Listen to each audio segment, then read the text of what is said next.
প্রেমের পরিণতি দিতেই স্বামীর সংসার ছেড়েছেন রেহানা আক্তার, এমনটাই অভিযোগ শ্বশুরবাড়ির লোকজনের। রেহানার স্বামী ওমান প্রবাসী তোফাজ্জল হোসেন, গ্রামের বাড়ি নোয়াখালীর কবিরহাট উপজেলার ধানসিঁড়ি ইউনিয়নের চিরিঙ্গা গ্রামে। সেখানেই শ্বশুর শাশুড়ির সঙ্গে থাকতেন রেহানা আক্তার।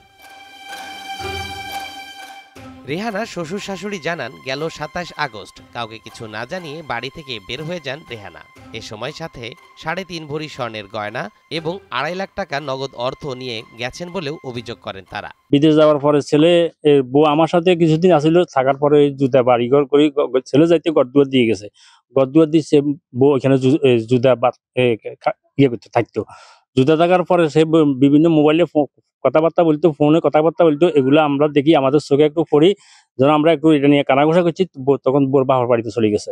আজ যে জামাই গেছে তো আর বাড়ি হেবে থইলে থুই গেছে আর বেড়াইয়ে ঘরের তলন মাড়ি বেশি এলাইছে, হেতির গ্যাসনি বেশি খেয়ে এলাইছে, ইয়ারারে হেতির বিভিন্ন জ্বালা দিছে, হেতির রসিগারান রাস্তার কুলে তুই হেতির রান্দা বান্দা করতে হারে না, খাইতে হারে না, ঘরের মাড়ি লেগেছে। আর মাছ ছেলে কে করলো না।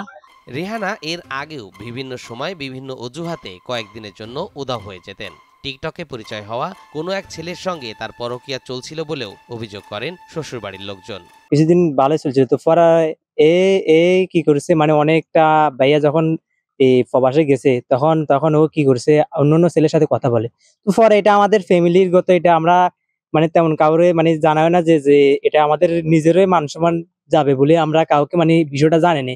এদিকে অভিযুক্ত রেহানা আক্তারের সঙ্গে ভিডিও কলে কথা বলা হয়। তিনি এসব অভিযোগ অস্বীকার করেন, বলেন স্বামী ও শ্বশুরবাড়ির লোকজন বিভিন্ন সময় শারীরিক ও মানসিকভাবে নির্যাতন করতেন। বর্তমানে চট্টগ্রামে ভাইয়ের বাসায় অবস্থান করছেন বলে জানান তিনি। তবে আর কখনো স্বামীর বাড়ি ফিরবেন না।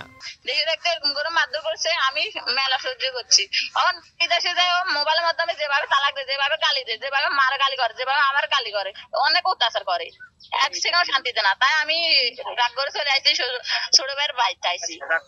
রেহানার বাবার বাড়ি নোয়াখালীর সুবর্ণচরে। তার মায়ের বাড়ির সবাইও এসব অভিযোগ অস্বীকার করেছেন। তারা জানান, চট্টগ্রামে ভাইয়ের বাড়িতেই আছেন রেহানা। বাপর বাই বলে হিটসার সিটাং চলি গেছে, হিয়ার আবার বাসা বা করে রয়েছে, হিরি আবার বোরে বাপর বাড়ি নিস, হিরি আবার আবার চলি গেছে বিদেশে।